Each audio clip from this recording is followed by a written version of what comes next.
mean, I think what we're seeing is progress for sure, at least in my view. And I've talked to some of the military commanders that are involved over there right now, and they're pretty positive, at least about.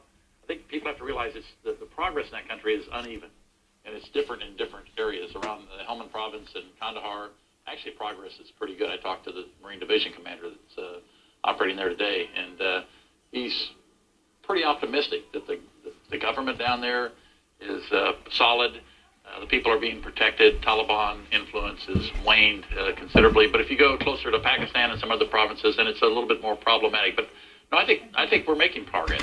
But isn't the problem that, yes, we can make the troops always do their job, sure, it seems to me, that we always, they can do it. That's not the problem. The problem is they do it here, and then they have to move here, and everybody moves back in. That we can't, and that really at the base of it is Pakistan. Candy, I think it's wise to keep in mind that we've gone through several phases of our activity in Afghanistan. And in the last year and a half, there's now a concerted effort to try to get a better handle on security in the South, where things have been most problematic. At the same time, things in Pakistan have changed too. And it seems one of the things that I noted is in Pakistan, just about every time it looks like there might be things getting ready to make some progress, something else happens that's distracting. For example, the floods and the natural disaster this year, I think had a big effect on pulling resources away. It's a challenge, but I think progress is being made right now. Let me ask you, Mr. Ambassador, because I want to read you something.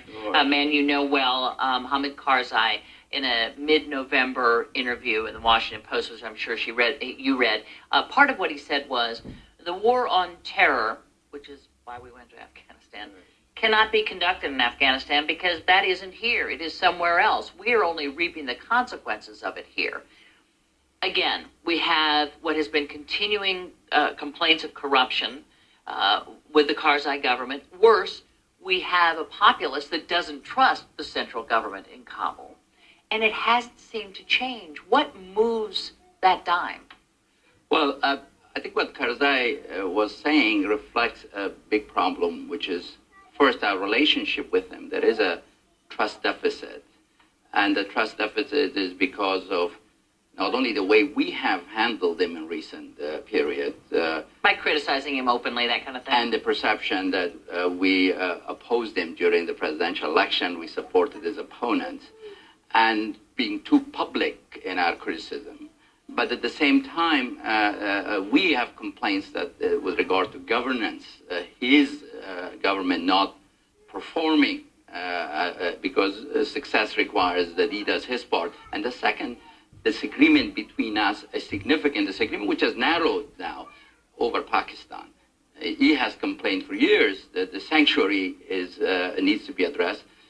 It hasn't been addressed. There is some progress Pakistanis are doing in some areas more, but I think while our military is doing its part, no doubt, we need a big diplomatic effort to make Pakistan from being both adversary and friend to being less adversary and more friend. And this hasn't happened yet. And it hasn't happened. And isn't it key? I mean, I feel as though, are we pushing Pakistan too hard? Are we not pushing them enough? Because every year it's like, well, what we really need here is for these safe havens in Pakistan to be destroyed. We need Pakistan to move in. Once again, Pakistan is now saying to us, yes, this next year is going to be the year that we move the troops in. It seems to me that it is all about Pakistan at this point, and we haven't been able to move them. Well, go ahead. Bill. There's been long-standing finger-pointing across the Durand line, both from Islamabad and Kabul. If only they'd fix this, then we wouldn't have a problem, and vice versa. And the reality is they both have to move forward. But there's some fundamentals here, in my opinion, that need to be addressed on both sides of the border. And they have a lot to do with economics and development. If you look at the people, both in Afghanistan and Pakistan, they need a lot of help. And they're not getting it, frankly, from either government. And for us to be successful there in the long term, it seems to me that we're going to have to recognize that we need to make a major effort in development. And this is something that can be done. Haven't we given millions to I'm not talking about governments. I'm talking about investment. I think there's a lot of potential for private investment, particularly in Afghanistan, with a reasonable amount of security. And I think that's what we're trying to establish in the South, and maybe use this as a foundation to move forward. I don't think the problem of what we're seeing in Pakistan is the issue of development, with all due respect to Admiral Fallon. It is the government of Pakistan. It is the military institution of Pakistan. It is the Pakistani intelligence agency that's tolerating, supporting, allowing these sanctuaries. So it requires a huge diplomatic effort. We have to work with not only ourselves with Pakistan, in my view, we have to work with others who have influence with Pakistan, such as Saudi Arabia, such as China and others, to bring about this change. We should put, in my view, both more positive on the table to incentivize Pakistan to change and more negative. Consider pressure, indirect or direct, to bring about a recalibration in Pakistani stand. For without that, it will take a long time for us to succeed, and I don't know whether we have the political timetable available. Enough time left to actually do that. This is a long-term project, redoing that relationship. General, I want to bring you in, but I want to read you something first and have you say what you want to say here. This is from a David Sanger article in which he's talking about Pakistan. Pakistan remains a far more vital strategic concern for the U.S. than Afghanistan will ever become. I think you get them as a pair. I think the situation over there, you're not going to have a stable Afghanistan without cooperation in a stable Pakistan, and vice versa. So I think they go together. There are different concerns in both places. Of course, nuclear weapons, of course. But let me just go back to I don't disagree with anything the ambassador said, but I would align myself with Admiral Fallon that you've got to have economic progress in Pakistan as well. They have their economy is suffering right now.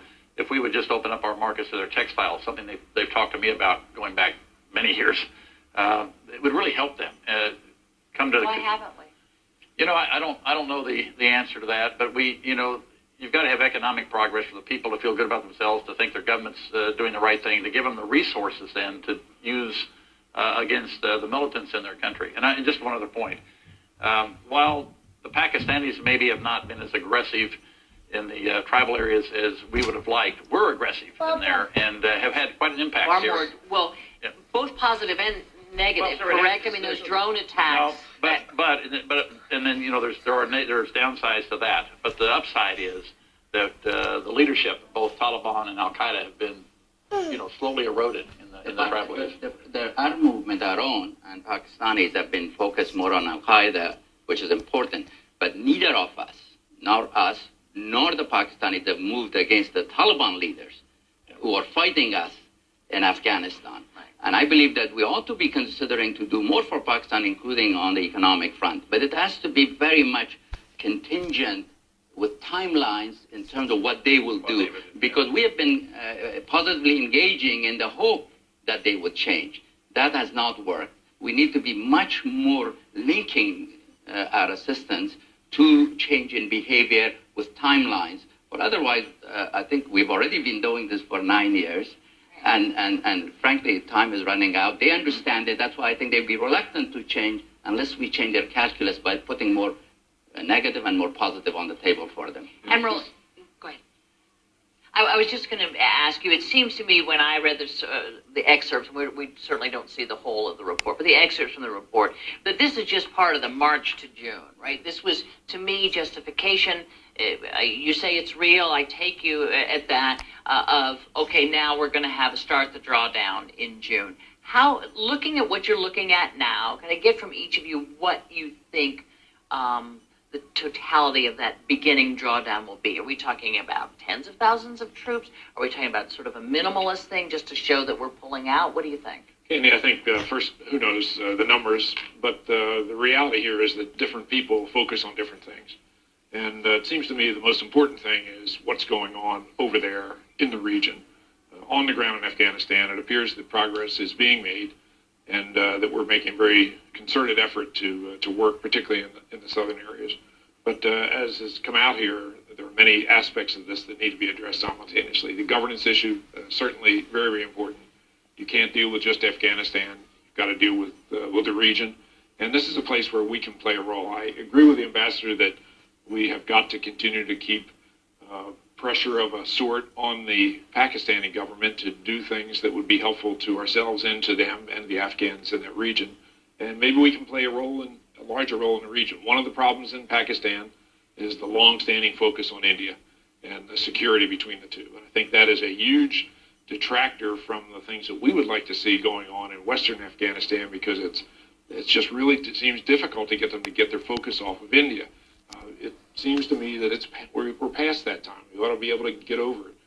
But that's the thing that we might be able to help in the larger diplomatic area to build confidence so that we can continue to make progress in Afghanistan. I have to quickly move you on to something else because it's just on the front pages, and that is Korea. The UN Security Council about to take up, and Russia's asking to tell North Korea to back off. North Korea is pretty much immune to that sort of thing, are they not? Yeah, they're very difficult to understand what motivates them. It seems like regime survival is the only thing that really focuses their attention. And the diplomatic effort at the UN, the only power that really can influence them would be where China comes down on this. And the Chinese need to do more because they have the necessary leverage to shape the behavior of North Korea. And I have two questions for both of you, if I could get really quick answers. How dangerous is Korea right now? I think this is a lot of bluster on the North's part, and so, I mean, it depends in part on Republic of Korea's reaction, but given the stakes and given how tragic any incident could be or further escalation, I think it's a hot spot, but I don't think there's a real worry of it breaking further. In a word? The focus, I believe, of the regime in the North, certainly regime survival. Certainly there's a transition that's about to occur.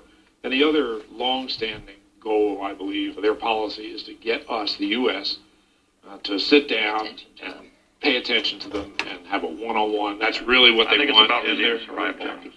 Don't Ask, Don't Tell is going to be repealed. The president's going to sign this bill. In a word, will it hurt unit cohesion in the battlefield? In the long run, no. In the long run, no. As we start to implement it, I think it remains to be seen. But in the long run, I think we can do that. Our commanders have, they're going to carry out the policy. They'll figure out how to do what they need to do. Right. Always one of my favorite panels. Admiral William Fallon, thank you so much. Ambassador Zalmay Khalilzad, thank you. General Richard Meyer, thank you, Ken. Thank you so much for being thank here. You. Up next, will President Obama's legislative wins give him more political leverage going into next year?